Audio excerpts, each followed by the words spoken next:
welcome to Why Should I Get Married event. This is an event aimed at helping singles to find the right partner for marriage.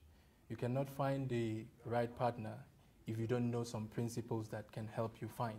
And you cannot find love until you find the right partner.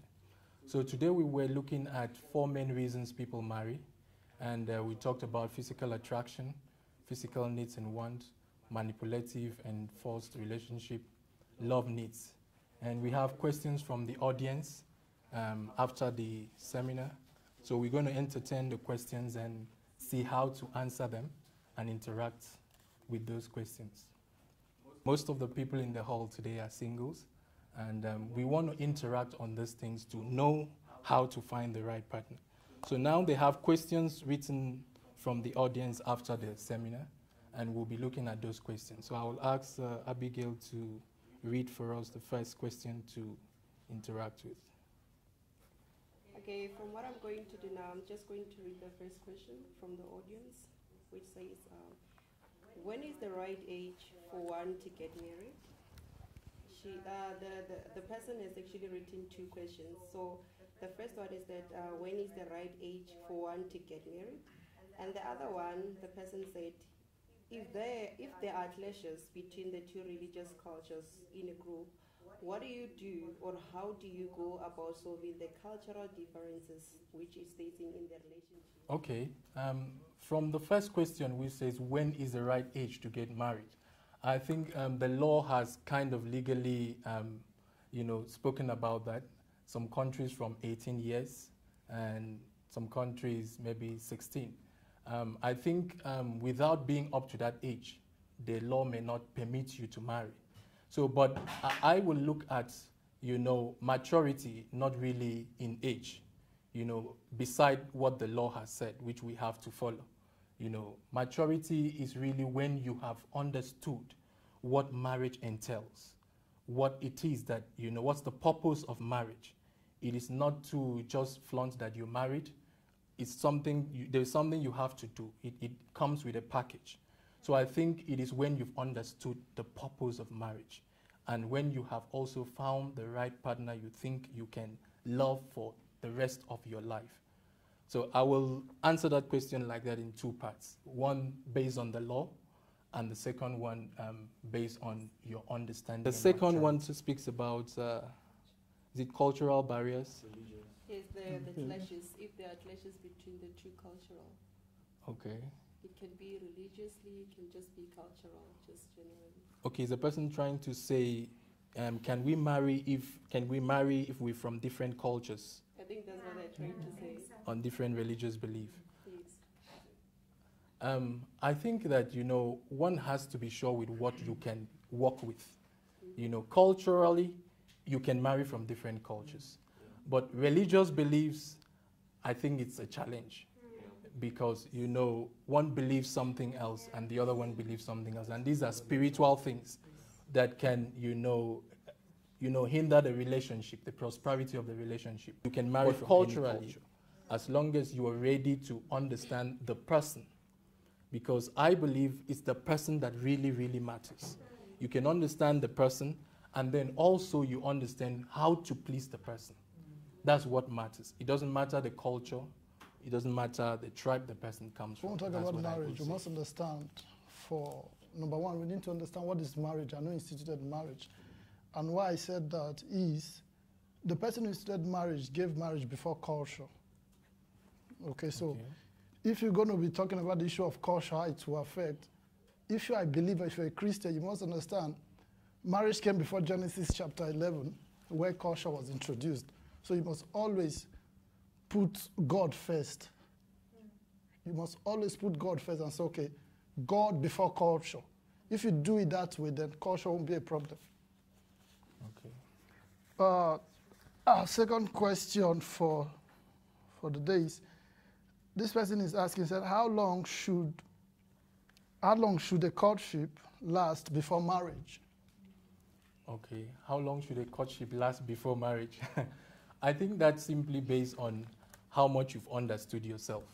Some people last for 3 months, some people last for 6 months, 18 months. But I will advise personally that it's not good for a courtship to last for too long.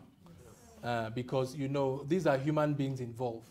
And they all have needs, you know, sexual feelings and all that. And then, so for me, I believe when people are courting, they need to focus on understanding themselves more. You know, because some people focus on other things, you know, having sex, doing this. They already want to live the life of married people before they even start. So that makes the thing much longer. But if you focus on knowing the right things about the person, and then you will be able to understand if this is the right person for me or not. Because you can't know everything. Even if you court for 10 years, there are still things you will discover when you marry. So it is not something that you say, I have to know everything about the person. I don't think so. I hope the audience accepts. Next question is that how do you maintain a healthy relationship from a man's perspective? Okay. Is there any man who wants to try answering that? For me, I would say, from my own point of view, I would say communication is fundamental in a relationship. In fact, a relationship is actually based on communication. You know, and to maintain a healthy relationship is to keep communication alive. Is to keep communication alive in different forms, like complimenting each other, you know, being transparent, you know, with one another. Okay, but if you say from the man's perspective, like the man constantly finding out what the woman needs, where she finds herself, whatever situation she's in, and, you know, trying to be a part of her growth, trying to be a part of her development, you know, part of her life, you know, and it's basically in communication, because it's only communication that will make her to express whatever she's going through, because women want to see that a man cares. So a man should be able to show that he cares by communicating constantly and finding out what's happening. That's going to maintain the relationship and keep it alive. But if, but the moment he stops talking, he stops chatting, he stops texting, he stops going out with her, he stops communicating, you know, it creates a space for someone else to do it, and the relationship starts having a breakdown and start having a problem, you know. So from my own perspective, I think that's a major way of maintaining a healthy relationship. Okay. I also want to add to that. I believe also, you know, when people are dating and they want to see proper results, we need to abstain from things that can cloud our sense of judgment. Because one of the things I believe that cloud people's sense of judgment is premarital sex. You know, sometimes you have the feeling, you have the urges and all that, but, you know, it can make you, you know, accept what does not fit into your life. So we also can say that maintaining a healthy relationship can also be abstaining from things that can cloud your sense of judgment, which can also help the relationship. The next question here reads, would you marry someone with a child? So let me ask a single man here. Will you marry someone with a child? Hello, guys. Hello. I will do so because as we've been talking, it's actually the person. You know, you decide to, like, okay, I want to spend the rest of my life with this person.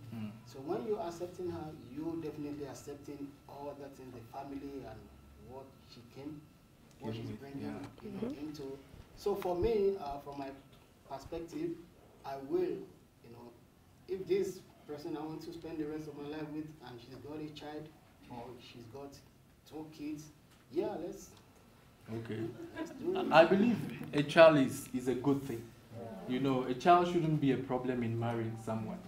What you really need to know is, does the character of the person fit in with your own character? Are you compatible with the character of the person? You know, like we spoke about love needs being approved. From this book, you know, I wrote, Why Should I Get Married? It speaks about 4 main reasons people marry, and we said the best love reason needs is become love a needs. proof of the character. When you can receive from that person the love in the way you want to receive, love in the way that fits into your life, then why not? You know, God has given us grace to carry as many children as we can. You know, whatever happened, how the person had the child, is history. Now this is a new person who wants to relate with you. So basically, it's the two people involved.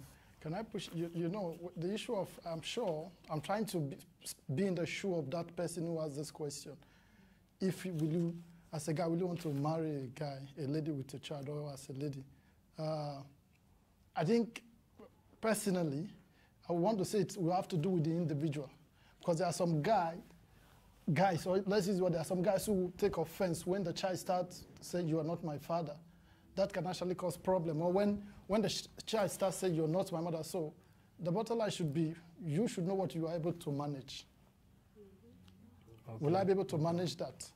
Okay. I think that's also something to consider. Please, Abigail, can you read for us the next question? Okay, the next question is that, what does true love look like? What does true love look like?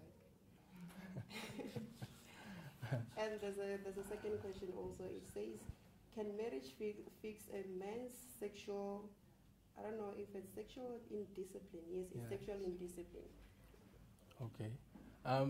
I believe true love looks like something that is satisfying. You know, if you want to say, I have true love, it's simply, are you satisfied with this person? Because love must satisfy you.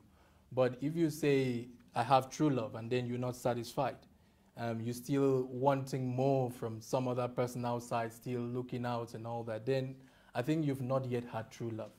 So it has to do with satisfaction, which we had said that it is a person's character that can satisfy you. And that is what you'll be dealing with every day, and that is what cannot change. Any other thing that seems to give you true love, physical appearance, what you gain from the person physically, and all that can change. And when it changes, your love too can change. But when you meet someone whose character is compatible with yourself and you are satisfied, I think that is true love. It's about you being emotionally satisfied. And sex fixing a man's sexual indiscipline, I don't think sex in marriage can totally, fix a man's sexual indiscipline. I think sexual indiscipline is what every man should learn to, cultivate above, because if we're Christians, the Word of God gives us grace and understanding on how to live life, above temptations, above these things, So when you understand the Word, when you have the Word of God in you, it's easy to grow above sexual temptations. But I believe that marriage cannot totally fix. If somebody has a sexual indiscipline, which for me I think is a lack of moral values, so it can become a problem that you need to fix it. In fact, I think you need to fix it before even marrying. Yes. Because when you marry, it grows worse. That's my opinion. You may visit our website for details of our events and register at www.livingasoneevents.com. You can also get our books on relationships titled Why Should I Get Married and Living as One. We also do counseling for couples and singles who want to make the right decisions regarding their relationships. For more info, please contact us on 078 255 4517 or email us at livingasoneevents@gmail.com.